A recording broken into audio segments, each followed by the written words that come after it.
Salut à tous! Alors je vous propose de vous parler aujourd'hui de suite numérique. Donc là on va faire un petit point autour de la notion de majoration, minoration, suite bornée. Petit point court, trois petits exemples pour mettre ça en application. Donc là on va surtout être sur des suites explicites dans ce qu'on va faire ici.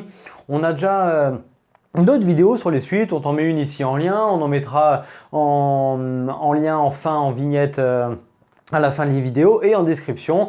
Donc là en fait on va commencer par un petit rappel de cours assez rapide et puis après on va faire nos trois exemples. Donc ici on a une suite UN qui est définie sur l'ensemble des antinaturels et on nous dit qu'une suite est majorée. Donc ce qu'on entend par majorée, ça veut dire que la suite est tout le temps en dessous d'une valeur m. Donc une suite est majorée par m, un nombre réel, si et seulement si, pour tout entier naturel, UN est plus petit que m. Donc logique, elle est majorée si ici on a m, la suite admettons, elle grandit ou elle oscille en dessous, mais en tout cas, elle est forcément en dessous de cette valeur m du majorant. Minorée, c'est dans l'autre sens. Minorée, ça veut dire qu'on a une valeur qui est en dessous. Si par exemple, tu es le minorant à ton devoir à l'école, pas terrible, ça veut dire que tu es la moins bonne note, quoi. Donc le minorant, c'est celui qui est le plus bas. Eh bien, UN est minoré par un réel m si et seulement si, sur l'ensemble des entiers naturels, UN est supérieur ou égal à m. Alors petite parenthèse, ce petit signe ici, c'est un pour tout ou quel que soit. J'espère que ton professeur l'utilise puisque dans le supérieur, on utilise beaucoup ça. Donc ça pour tout ou quel que soit. Maintenant, regardons la petite parenthèse que j'ai faite en noir à droite qui est plutôt la méthode, parce que c'est bien d'avoir une définition, c'est mieux de savoir comment s'en servir. Eh bien, pour montrer qu'une suite est majorée, en général, on va faire plutôt que de se dire « tiens, je vais montrer que UN est plus petit que 3, puis comment je vais faire finalement ?» Eh bien, en fait, c'est beaucoup plus facile de comparer des valeurs à 0 que de les comparer à 3, par exemple. Donc, plutôt que de montrer que UN est plus petit que 3, on va calculer UN moins 3. On va réduire au même dénominateur, simplifier le calcul, voir ce que ça donne, factoriser, enfin voilà, tous nos outils de simplification et de réduction de calcul. Et on va étudier le signe de UN moins M. Dans ce cas, vu qu'on veut montrer que UN est plus petit que M, on va devoir montrer que UN moins M est négatif. Dans le deuxième cas, on veut montrer que UN est plus grand que M, et bien pareil, on va faire UN moins M et on va montrer que c'est positif par une petite étude de signe qui est toujours assez facile dans les suites puisque N est un entier naturel. Ensuite, si on a la suite UN qui est à la fois majorée et minorée, alors on dit qu'elle est bornée. Ça veut dire qu'elle est comprise sur l'ensemble des entiers naturels entre deux valeurs. Petit m sont minorants, grand m sont majorants. Donc majoré et minoré, alors borné.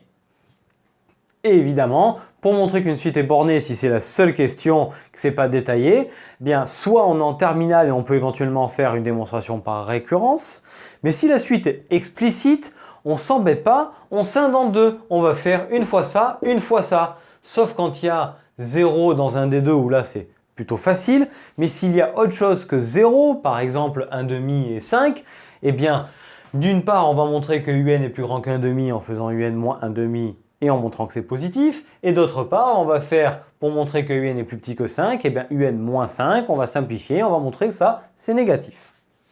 Allez, petite remarque qui nous apporte des fois des simplifications pour les majorations et les minorations dans des cas particuliers. Tout dépend de ce que vous avez fait votre exercice en fait. Si vous avez une question préalable, vous avez montré que la suite est croissante ou qu'elle est décroissante, et bien dans ce cas-là, on a des majorations ou des minorations naturelles. Donc, si une suite est croissante, donc c'est qu'elle monte, et si on nous dit qu'elle est croissante sur l'ensemble des entiers naturels, eh bien forcément, il est logique de dire qu'elle est au-dessus de son premier terme. Vu qu'elle est tout le temps croissante, son premier terme U0 fait que c'est la plus petite valeur de la suite puisque toutes les autres vont être au-dessus. Et bien dans ce cas-là, on pourra dire que la suite UN est au-dessus de U0 ou encore par définition qu'on a vu au-dessus, que UN est minoré par U0. Ou votre calcul vous a mené à dire qu'elle n'était pas monotone tout le temps, mais qu'elle était monotone croissante à partir d'un certain rang P donné. Et bien dans ce cas-là, on pourra dire que la suite est minorée plutôt par UP, puisque si elle est croissante à partir du rang P, ça veut dire qu'elle est décroissante avant, donc on va faire un truc décroissant, puis un truc croissant, et donc elle sera minorée par cette valeur-là du minimum de la suite. Et bien dans l'autre sens, si on a étudié les variations de la suite et qu'on a démontré qu'elle était décroissante, si elle est décroissante, et bien forcément elle va être majorée par son premier terme. Ou si elle est décroissante à partir d'un rang P donné, eh bien elle sera majorée par ce terme de rang P, c'est-à-dire UP. Bon, donc on rappelle, majoré veut dire qu'on est plus petit que la valeur, minoré on veut dire qu'on est plus grand que cette valeur, donc pour tout entier naturel n, un plus grand que m pour minorer, ou pour tout entier naturel n, un plus petit que m pour majorer. Et pour le démontrer, il vaut mieux faire un moins m et étudier le signe, plutôt que de faire un plus petit que m et pas savoir quoi faire. Sauf si on est en terminale, qu'on a une suite récurrente et qu'on a la démonstration par récurrence qui est arrivée. Bon, eh bien écoute, ce que je te propose, c'est de venir mettre ça en application au travers de 3 exemples pour voir comment est-ce qu'on utilise ces définitions ou ces méthodes. Donc voilà, ici je te mets les exemples que l'on va aborder. Donc on va en faire 2. Une suite définie à partir d'un polynôme du second degré et une suite type homographique ou rationnelle. Donc, alors ce qu'on va faire, c'est qu'on va traiter à chaque fois sur un tableau un seul exemple, histoire qu'on ait un peu plus de lisibilité. Et puis surtout, on va essayer de faire plusieurs méthodes. Plutôt que de faire beaucoup d'exemples, allez, j'ai préféré prendre ces 2 exemples-là et montrer les différentes façons d'y arriver. Il y en a certaines qui sont meilleures que d'autres, mais on ne sait jamais en fonction de ce que le professeur préfère, de sur quoi tu te sens le plus à l'aise ou des chapitres que tu as abordés, eh bien on peut arriver à s'en sortir de différentes manières et pas toujours une méthode est adaptée à l'exemple. Donc c'est bien d'en avoir plusieurs et d'avoir plusieurs cordes à son arc pour faire un exo. Par exemple, dans les cas que l'on a ici, on a donc des suites qui sont explicites, on pourrait très bien faire les dérivés et étudier les fonctions qui seraient associées sur R+, à ces suites. On va traiter un petit peu tout ça. Alors, regardons le premier exemple. 1. Donc, allez, on va regarder, on va commencer par la moins efficace. Méthode 1. La moins efficace ici reviendrait à venir étudier les variations de la suite et utiliser les parties qu'on a rappelées en début de vidéo, dire bien si la suite est croissante à partir d'un certain rang, c'est qu'elle est minorée. Bon ben regardons. Donc on va commencer par d'abord un plus 1 qui est égal à n plus 1 au carré moins 6 facteurs de n plus 1 plus 14. Et j'ai insisté sur le facteur dans le sens où le but était d'insister sur les parenthèses. Pense bien à mettre tes parenthèses puisque sinon tu vas faire des fautes dans tes calculs. Et on voit trop souvent les élèves qui ne mettent pas leurs parenthèses et qui du coup font faux derrière. Donc un plus 1 me donne n carré plus 2n plus 1 moins 6n moins 6 plus 14. Si tu n'avais pas mis la parenthèse, tu n'aurais pas eu ce moins 6 ici. Allez, on simplifie n carré, 2n moins 4n, moins 6n moins 4n et 1 moins 6 plus 14, ça fait 9. Donc, je te rappelle que la méthode référente pour étudier les variations d'une suite, c'est de calculer un plus 1 moins un et d'étudier son signe. Donc, étudions le signe de un plus 1 moins un. Ça, c'est vraiment la méthode référente. Ici, on va voir que étudier les variations, ce n'était pas demandé explicitement et ce n'était pas le mieux, mais on va regarder, ça sera l'occasion de revoir une petite étude de variation de suite avec cette méthode. Alors, un plus 1 moins un. Donc, on a le un plus 1 qu'on a calculé juste avant, n au carré, moins 4n plus 9, moins, il y a un moins devant une expression, on met une parenthèse. On le répétera jamais assez. Je pense que ton professeur et tes professeurs successifs ont dû te le dire plus d'une fois. Donc maintenant, on met l'écriture de un qui est n carré moins 6n plus 14, n carré moins 6n plus 14. On simplifie et on voit que les n carrés dégagent.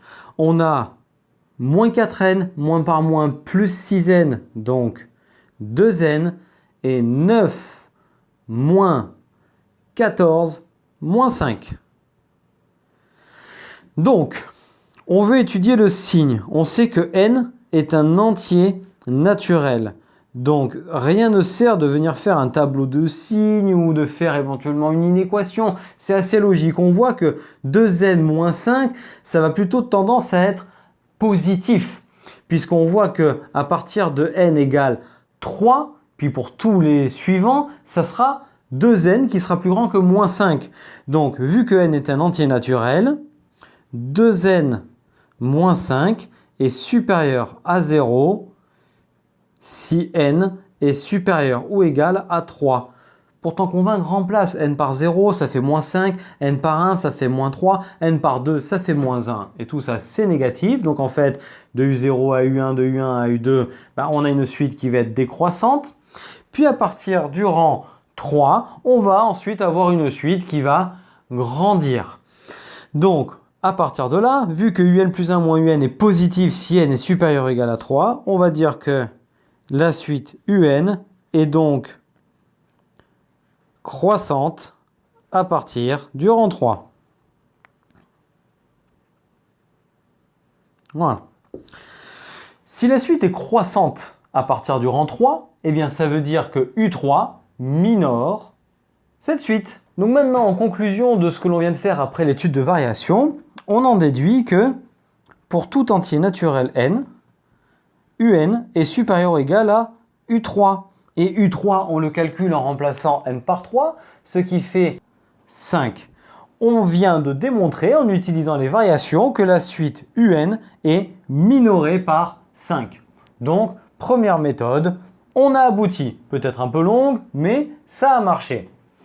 Allez, maintenant, on va regarder une deuxième méthode. Alors, méthode 2. Eh bien, on va appliquer tout simplement la définition du cours. Donc, montrons que un est plus petit que 5 sur l'ensemble des entiers naturels n. Donc, en gros, mon but est de faire un-5 et de trouver que c'est négatif. Attention, tu n'as pas le droit de partir de là, c'est ton but. Donc, ce que tu vas faire, c'est faire un-5 égal. Et on verra ce que ça donne. Donc ça, entre parenthèses.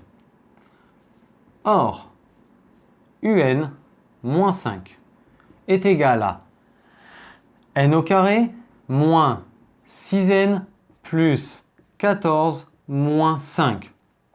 Ce qui donne n au carré moins 6n plus 9. Et bien là, c'est une identité remarquable. A carré moins 2ab plus b carré. Ce qui fait n moins 3 au carré. On s'assure que ça marche bien. N au carré moins 2 fois n fois 3 moins 6n plus 3 au carré plus 9. Eh bien, il est clair que ça, c'est positif. Donc, un moins 5 est égal à n moins 3 au carré, ce qui est supérieur ou égal à 0. Donc, un est supérieur ou égal à 5. Donc, on l'a démontré là, on l'a démontré ici également. Allez, c'est quand même plus rapide ici en ayant utilisé la définition. Donc, on va regarder maintenant, après application de la définition, encore une autre méthode.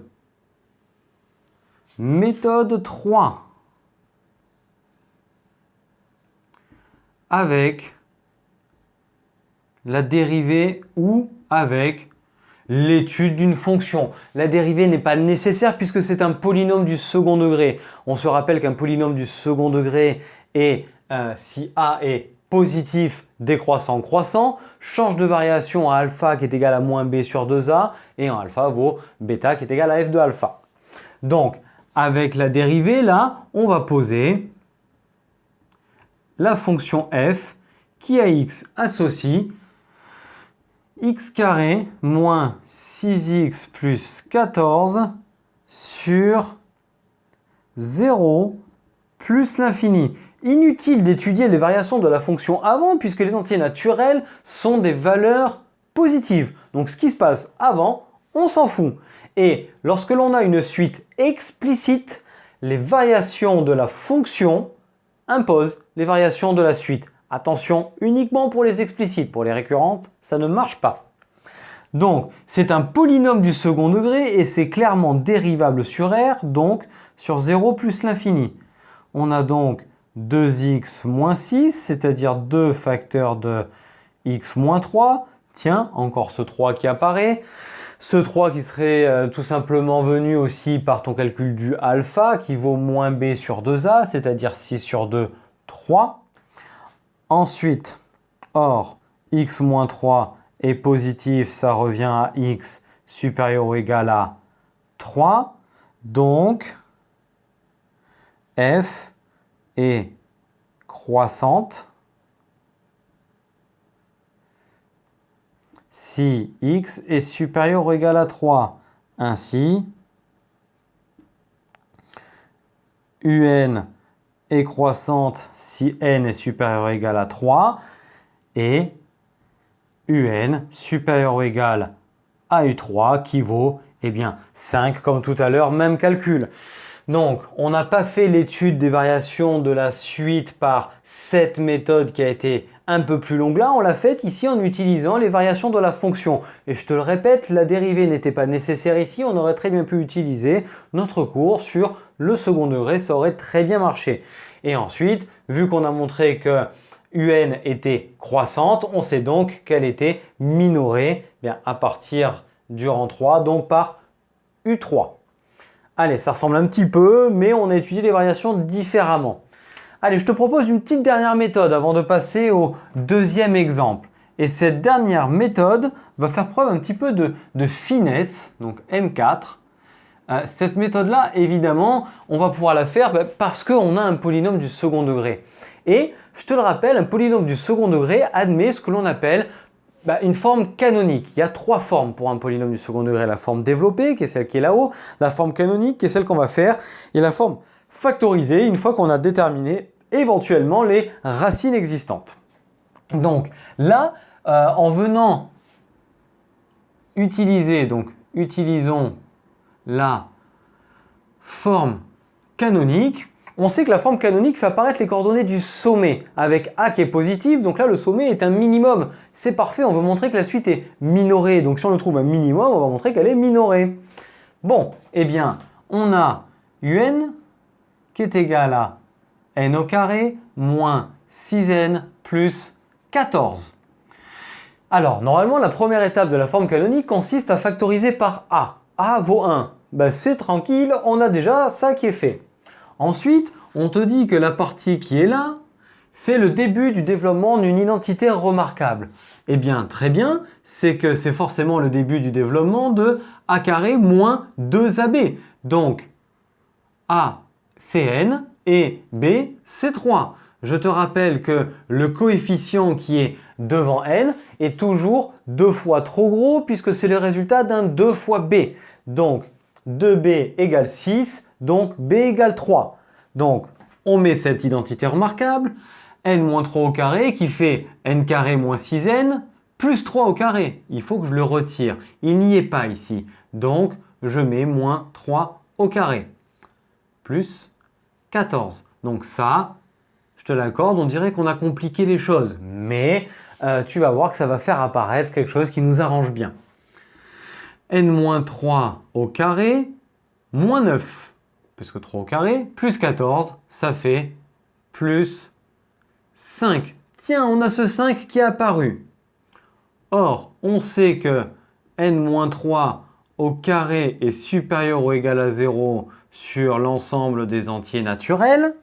Et j'ajoute 5 des deux côtés, ce qui me donne n-3 au carré plus 5, qui est supérieur ou égal à 5. Donc, un est supérieur ou égal à 5, et on a encore démontré que la suite est minorée par 5. Bon, allez, déjà tu t'es accroché, tu as suivi jusque-là, mais tu as pu voir quand même 4 méthodes différentes pour démontrer qu'une suite était minorée. En étudiant les variations, mais déjà les variations de deux façons différentes, avec la méthode principale UN plus 1 moins UN, on étudie le signe et on en déduit ensuite que, vu qu'elle est croissante, mais que cette suite est minorée. Ou alors, en venant sur la fonction f avec sa dérivée, étudier les variations de f, puis en déduire les variations de un, et donc vu que la suite un était croissante à partir du rang 3, eh bien elle était plus grande que u3.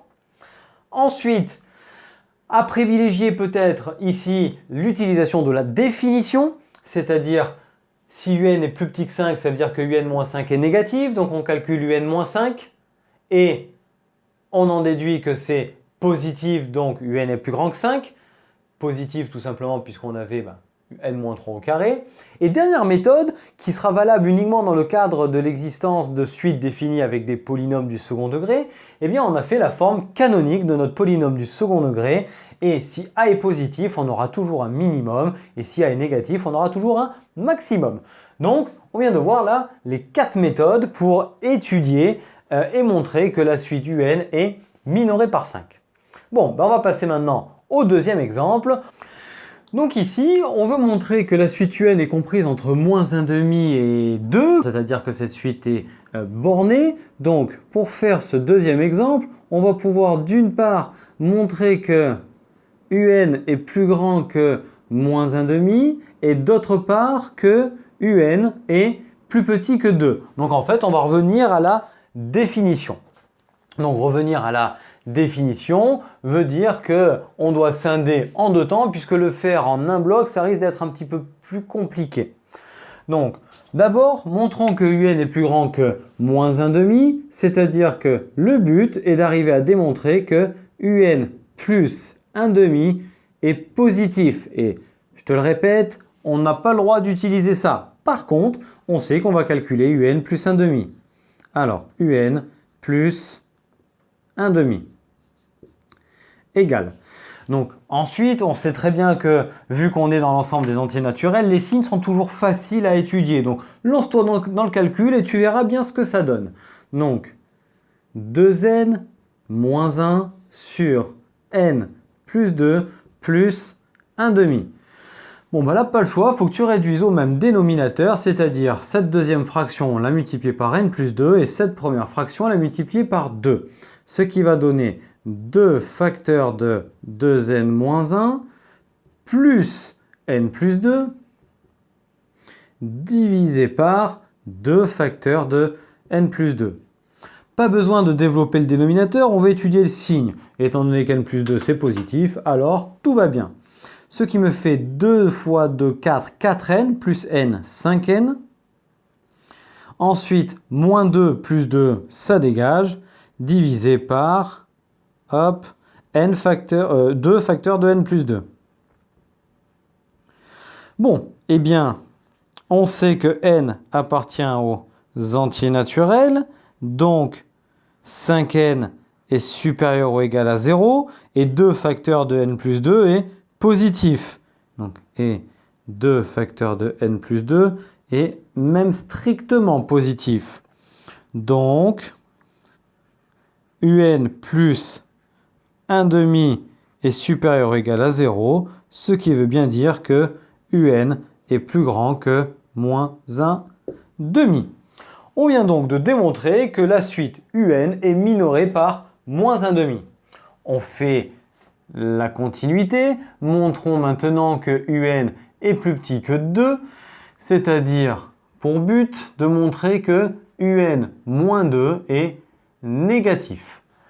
Donc on va calculer un moins 2 et on va voir ce que ça donne. Alors un moins 2 est égal à 2n moins 1 sur n plus 2 moins 2. La réduction au même dénominateur est plus simple ici puisque ici il y a 1. Ce qui fait 2n moins 1 moins 2 facteur de n plus 2 divisé par n plus 2. Il n'y a eu que ce deuxième terme qui a eu besoin d'une réduction. 2n moins 2n, ça dégage. Moins 1, moins 2 fois 2, moins 4, moins 5. On a donc moins 5 sur n plus 2. Or, n appartient aux entiers naturels, donc n plus 2 est strictement positif. On pourrait dire qu'n plus 2 est supérieur ou égal à 2. Et moins 5 est strictement négatif. Donc on se retrouve avec le quotient d'un terme négatif par un terme positif. Donc un-2 est évidemment négatif. Ainsi, un-2 est négatif, ce qui prouve que un est plus petit que 2. On nous le demandait au sens large, on le laisse au sens large. Donc allez, on va le laisser comme ça. Donc finalement, on a bien démontré que un est compris entre moins 1/2 et 2. On a donc bien une suite qui est bornée. Bon, comment est-ce qu'on aurait pu procéder autrement pour étudier et montrer que cette suite est bornée? Alors, avec les variations, en plus, je la fais vraiment histoire de donner un petit peu comme tout à l'heure les différentes méthodes, mais ça sera clairement moins efficace, puisqu'avec les variations, on a pu voir que ça ne réglait qu'une majoration ou minoration en fonction de si elle est croissante ou décroissante. Donc, avec les variations, on pourrait faire un plus 1 moins un.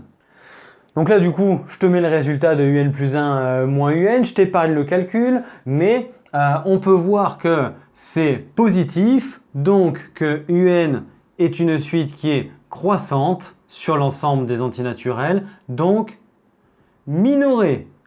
Minorée vu que c'est sur n par u0, u0 qui est égal à 2 fois 0 moins 1 sur 0 plus 2, qui est égal à moins 1/2. Donc de ça, on en déduit que un est supérieur ou égal à moins 1/2.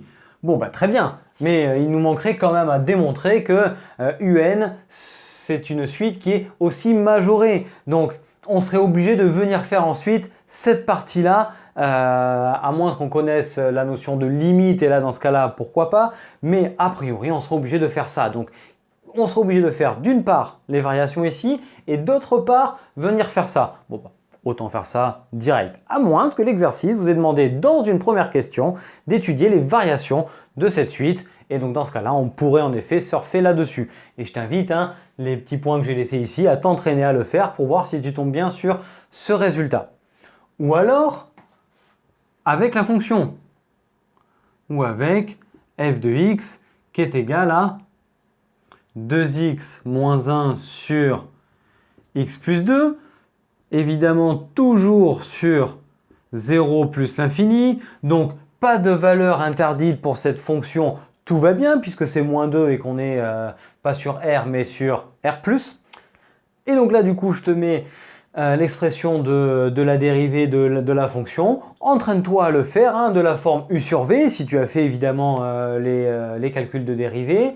Donc u'(v) moins uv' sur v carré. On aboutit, on développe, on réduit et on obtient ce résultat-là qui est évidemment le quotient de deux nombres strictement positifs. Donc on se retrouve avec une dérivée qui est positive, donc une fonction qui est croissante sur R+, ce qui impose à la suite d'être croissante également sur l'ensemble des entiers naturels. Et même conclusion ici, elle est croissante sur n, donc elle est plus grande que son premier terme, donc minorée par u0 qui vaut moins 1/2 comme ici. Puis, même chose, il faudrait venir faire à nouveau la majoration par 2 en faisant ce calcul. Eh bien écoute, je te remercie d'avoir suivi cette vidéo jusqu'au bout. J'espère qu'elle t'a plu, qu'elle va te permettre de mieux comprendre ce point-là sur la partie étude de majoration, minoration d'une suite définie de manière explicite. Et donc si tout ça t'a bien plu, eh bien je t'invite à me laisser un petit pouce vers le haut, ça fera toujours plaisir, ça aidera à développer la chaîne, à la partager, à la commenter, la montrer à tes amis. Puis à venir t'abonner à la chaîne en activant la cloche pour avoir les prochaines notifications des sorties des vidéos à venir. Puis à venir nous rejoindre sur internet, sur nos réseaux sociaux Facebook et Instagram. Et d'ici à la prochaine vidéo, je te souhaite une très bonne journée et je te dis à très bientôt. Allez, ciao à tous!